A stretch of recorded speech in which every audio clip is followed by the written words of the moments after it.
Hi and welcome. Thank you. And today we're going to talk about something that many of us want to do, but few of us succeed at. And that thing is starting and running a successful business. And you know what? The dreams and the articles that we read about ditching the cubicle, the tyrannical boss, making your own decisions, going out there and, being your own person.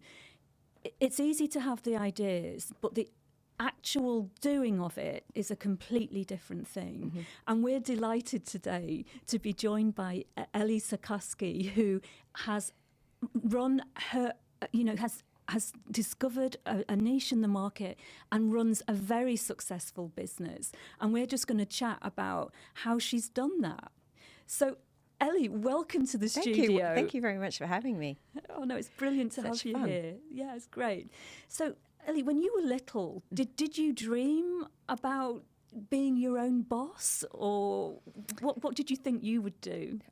I knew I liked makeup and fashion. I knew nothing about being my own boss, having my own business. My dad was an accountant. My mom stayed at home, and so I didn't, I don't come from an entrepreneurial background, but I knew I liked makeup. I loved fashion, and that's the direction I wanted to go in. Fantastic. So did you...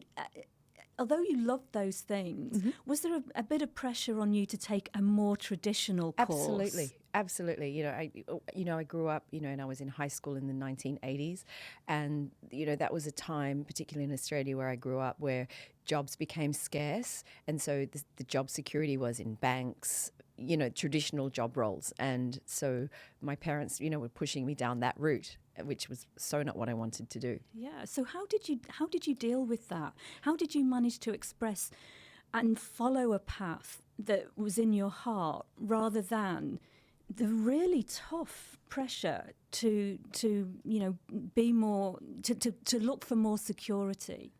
So I went to this. My parents enrolled me in this business college, which I really hated. And I remember being in there and thinking, and they were doing the right thing. They were doing what was best for me, and they weren't forcing me. They just wanted to see me in a direction to let me have a career or a job. And so I remember just talking to different people, and then this woman, that I knew her, this girl that I knew her mother, introduced me to this lady who had this hairdressing salon in Adelaide, where I grew up.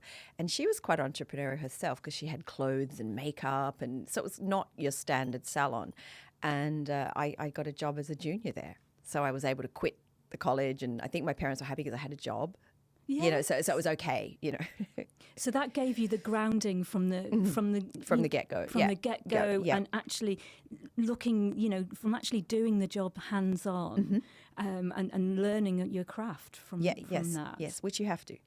Yes. Yeah. So that's really the first bit of advice mm-hmm. is really understand any business that you go into, understand it, the nuts and bolts of it. The nuts and bolts of it, absolutely. Yeah, and move it on from there. Mm-hmm. So that's where you started in Adelaide, mm-hmm. Learning the business through, being involved with somebody else's successful business. When did you take the step for actually standing out on your own? So I knew even when I started that job, and I was young, and I knew I wanted to do makeup in particular. But I didn't even really know much that there was makeup artists. I knew there were, in films, or women worked behind the counter for Estee Lauder. But I didn't, but I knew that I wanted to pursue something with makeup.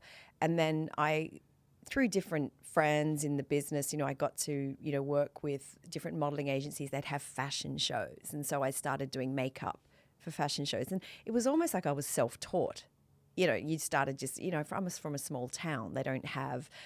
And back then, you didn't have companies sponsoring you and teaching, be like, okay, this girl can do some makeup for us. Okay, she'll do that, Yeah. And that's how it started. Fantastic. Yeah.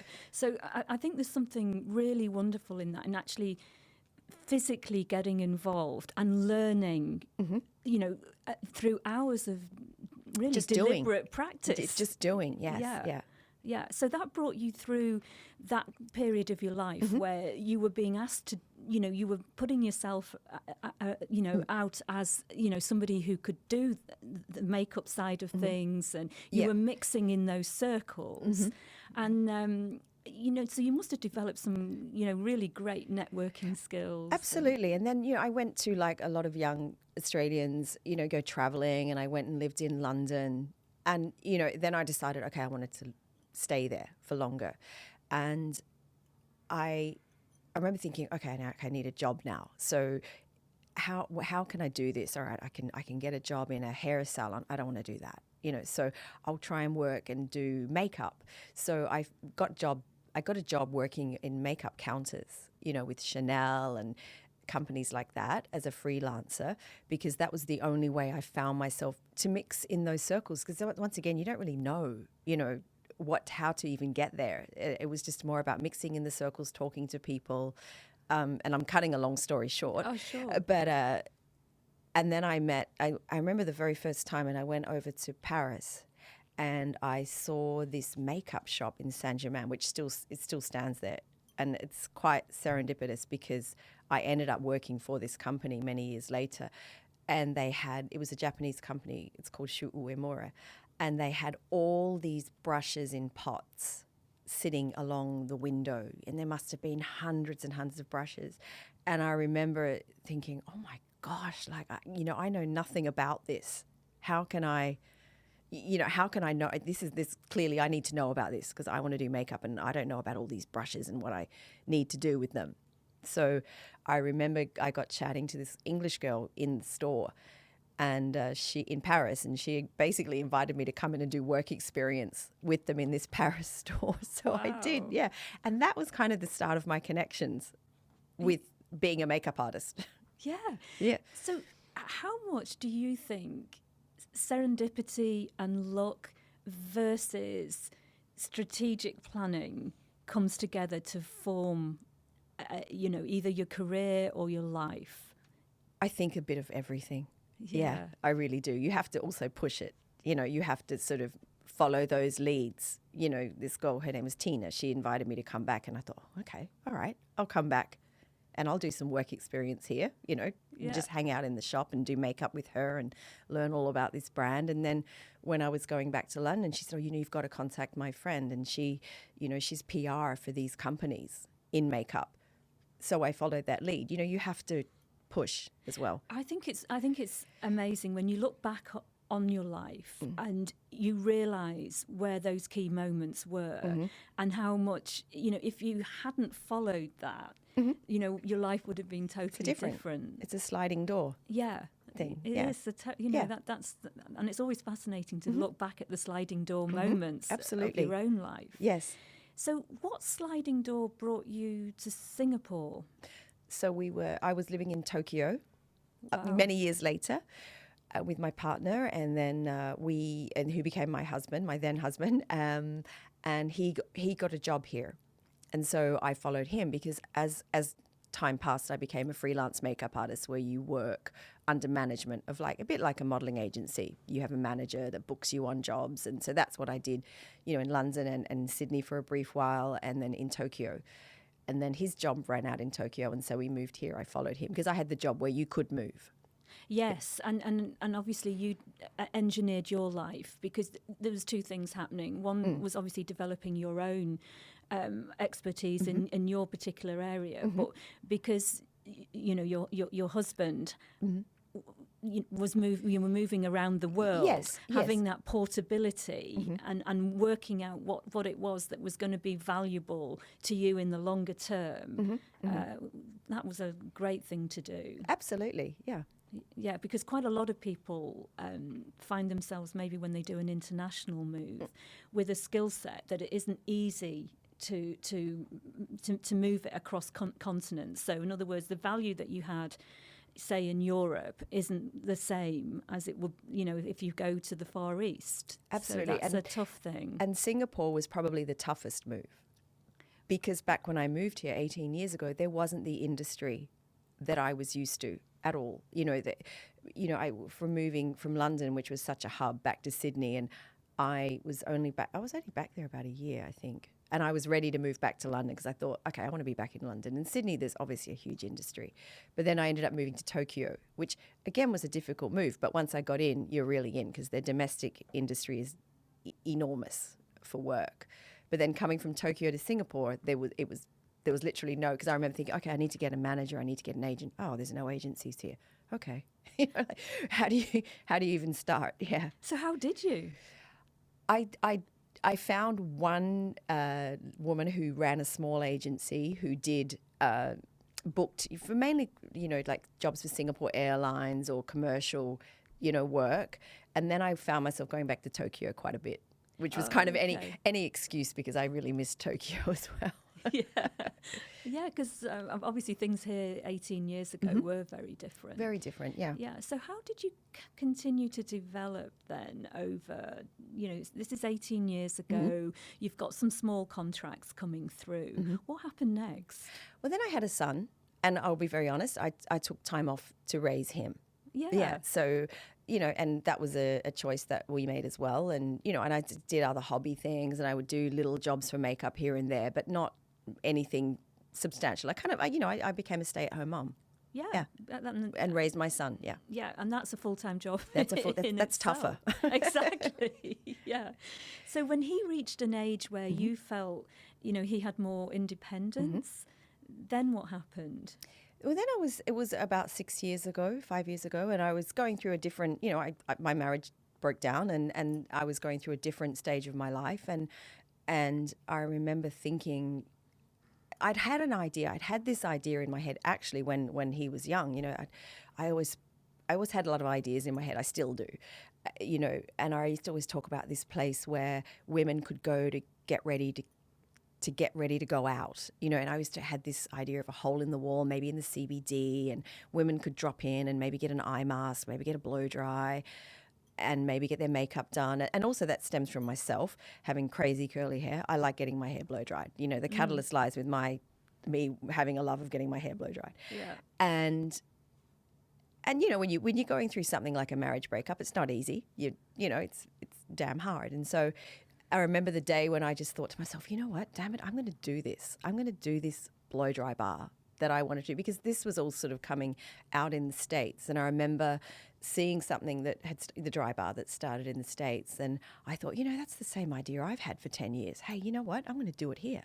before someone else does. So the idea of the big blow was something you'd kept your eyes on what was going on in the world and knew that there was a gap in the market in Singapore. And from out of a period of really what must have been quite a difficult time in your life, you were able to take that step to start something new, to make something new happen. You had it gave you the momentum to do that. And I imagine that was not easy. Well, also too, I didn't come from a corporate background. When you spoke earlier about, getting out of your corporate cubicle, and, I don't know what it's like to work for a multinational. I mean, I have worked in different facets, which is another reason why I started the business, because I've worked in, parts of PR in the cosmetic industry, in retail in the cosmetic industry, manufacturing in the cosmetic industry. So I know different facets of the cosmetic industry, let's just say, as well as the doing and being backstage at a fashion show or on a photo shoot. So what am I getting to? Yes, so I don't know what it's like to work with a corporate. So I remember thinking to myself, I have to work for myself. What am I going to do? Yes. This is what I'm going to do. Okay, I'm going to do this. Yeah. It's the only thing I know. If it is to be, it's up to me. Absolutely, it is. I could go off and, try and find an agent. I could move city and try and get an agent and be a makeup artist for magazines and do all of that again. But did I want to do that? Not really. Yeah. I had a different vision. Yeah, which is, and I think, now I have to say, I live very close to where Ellie's business started, which is over in Cluny Court. Yeah. And I was fascinated by it when I saw it. I just thought, this is just the name, and it's funny. And there is a pop of glamour, but it's it was an interesting concept at the time. It's not a hairdresser's. It's, you know, somewhere where you can go and just have your hair blow dried. Yeah, and, and now that I've visited, it's just such a lovely thing to do. You know, the environment, you know, what you've created in there. And, you know, so how do you keep the momentum going, though? I think the clients help you do that because, you know, like I've said with my business all from the get-go is I meet amazing women every day doing great things. And it's a very fun environment to be in. You know, it's not a depressing job. You make people feel good because I know what that's like. You know, as long as I could afford it, I would go and get my hair blow dried because I felt good getting my hair. So you make people feel good. So that momentum comes. And then fashion's always evolving too, and makeup and hair. And so that momentum is through being in that industry as well. Yeah, because I think there is something, you know, look, I was brought up in a very austere northern England upbringing in the 70s and 80s where, you know, it was tough. And, you know, we were very little pinched faced, you know, there was very little glamour.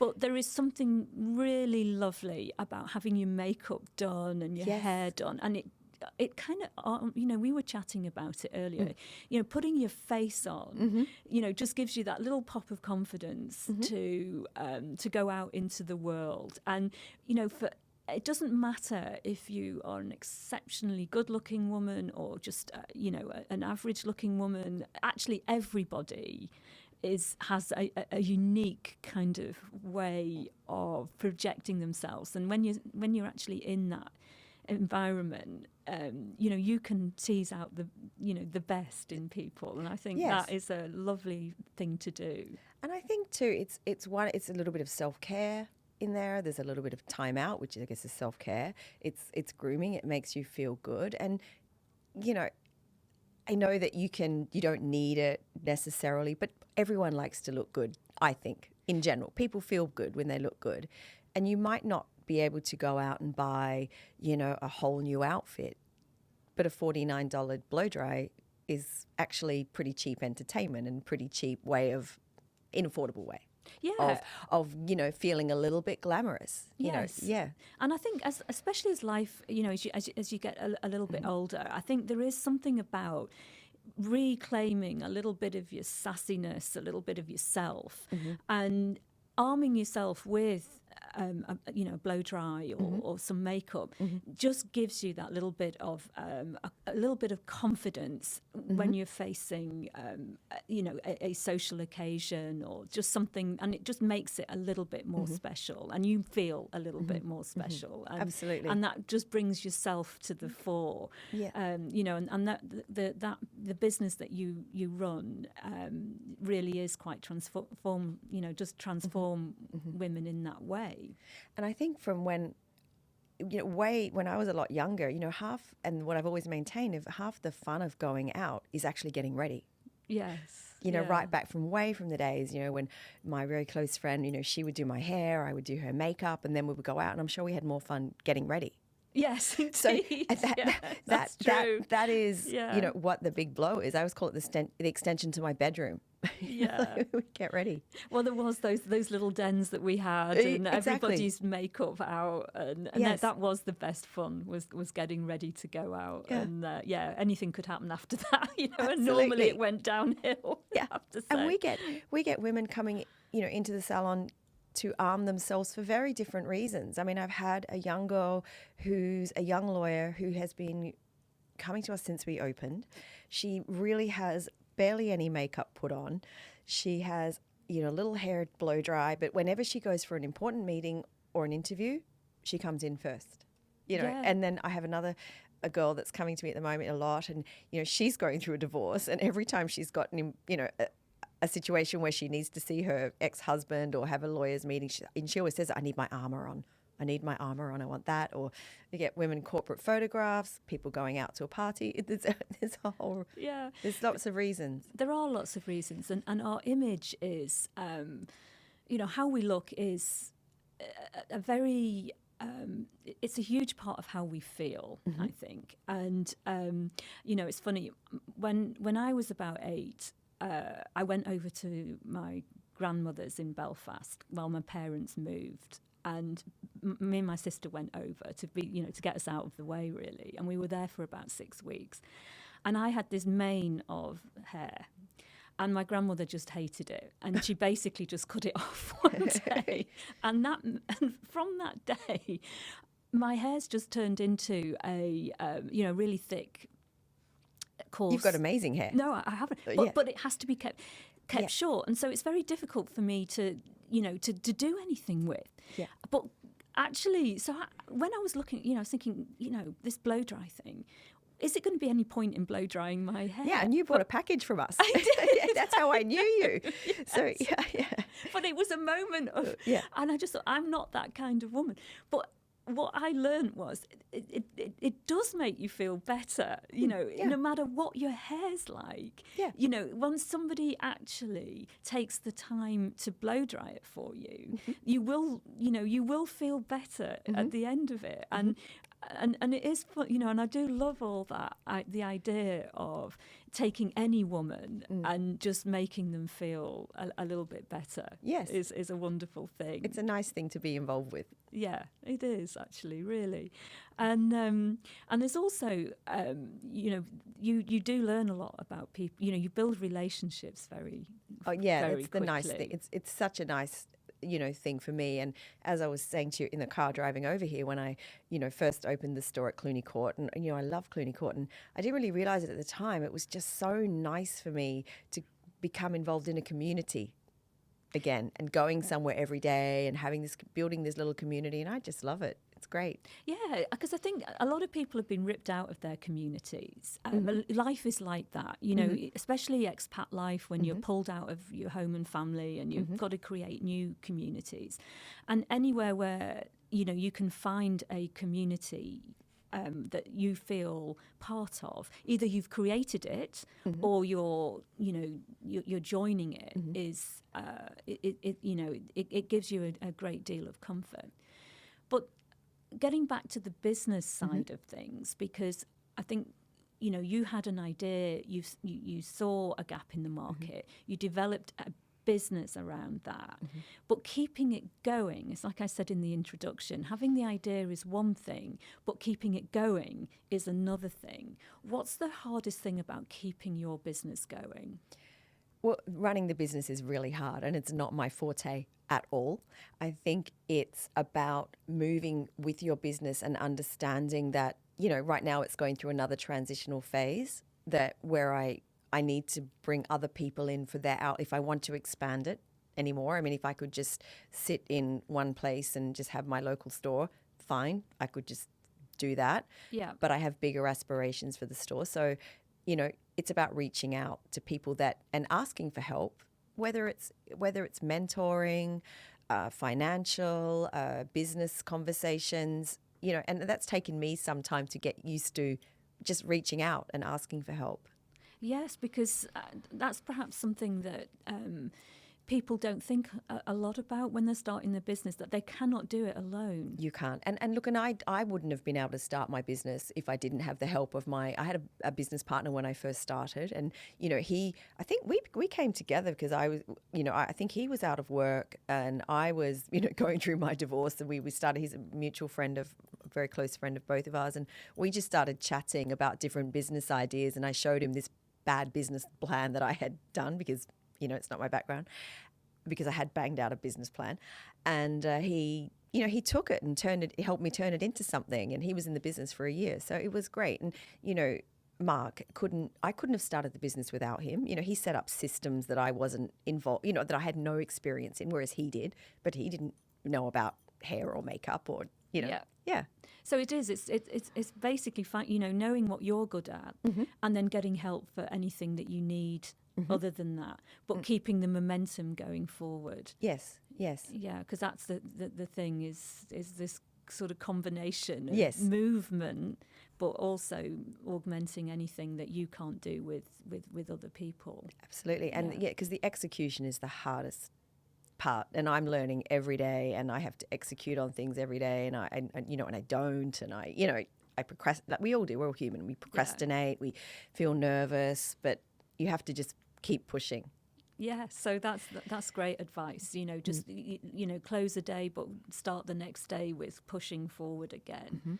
Yeah, and so when if you've listening to your life story, you always had a strong sense of who you were, and that we'd call it an entrepreneurial spirit in a way, because you didn't just join a company and stay there for 15 years. You freelanced, you saw opportunities, you made sure that those sliding door moments led to the next stage. You pushed on. How would you advise anybody, who's starting out, say, in a career now, who's got aspirations of opening a business? What skills do you think they need to have? To be fearless. Yeah. For one, you have to be fearless. You have to not let anyone's negativity bring you back down. But at the same time, you need to listen to advice. And, and I've made a lot of mistakes, and still do and still will. But I think one is to be fearless, to align yourself with people that you want to be like, and to, and I have people that I look up to, and even the other 3 or 4 weeks ago, I sat down with someone who I really love, and she flies in from Australia a bit, and she just gave me the talking to and said, right, do it, find people that can help mentor you, and just keep your vision. Yeah. Just keep your vision. Just keep going. Yeah, have the experiences. Have it and do it, Yeah, that's great. Yeah. And podcasts have been incredible too. I listen to them. They motivate me every day. Well, there's the wonderful thing now is just how much advice is out there, that's free. Actually, Absolutely. You don't have to pay for a lot of it. If you're disciplined about finding it, and if and you take action. And I think that's the thing that some of us can get very overwhelmed with advice. And then not take the action. Yes. So it's I said in the introduction, having the dream of doing of starting a business and leaving behind the security of a regular job is one thing, but actually doing it and then making a living out of it is another thing. And it's certainly something that's it's difficult to do. I mean, that's obvious that it's difficult to do, but it really does require a huge amount of resilience. And I think also too recognizing, and I used to think that I needed to be good at maths to understand a spreadsheet, because I need to know how to do a spreadsheet to have a business, and that's okay. I don't understand it. Of course you need to know what's going on, but yes, do I know that? No. How can I get someone that can help me? The hardest thing too is the chicken and egg thing, because it's like, okay, I need someone to do X. Okay, but my business is small. I can't afford someone to do, so that's where the getting help, and I'm very lucky. I've got good people that are helping me out, and, that's hopefully growing with me. Yes, but you're also helping other people out as well. Trying to do the same thing. Yeah, it's a balance. Yeah, absolutely. Yeah. So Ellie, I think that's a great story. Thank you. That you've told us, and the whole idea of living your life, knowing what you like, knowing where your passions lie, but watching for opportunities, and then seizing the opportunity and working hard to make that opportunity become a long-term business. Those are the things that that you're a living example of doing. And at the same time, because you love what you do, that shines through in the business that you run. Yeah, it is fun. You have to love what you... I think it's important to love what you do. Yeah, absolutely. Yeah. And I think that's a lovely, piece of advice to end the podcast on. Thank you. Yeah. So, Ellie, tell us, where can people find you? We are at Cluny Court on the 2nd floor, 501 Bukatima Road, Botanic Gardens, MRT, and we are also mobile all over Singapore. Fantastic. So it's the big blow. The big blow. Yeah. Okay. So thank you very much, everybody. Thank you for listening, and look forward to seeing you on another episode of From Stretford to Singapore. Thank you. Thank you.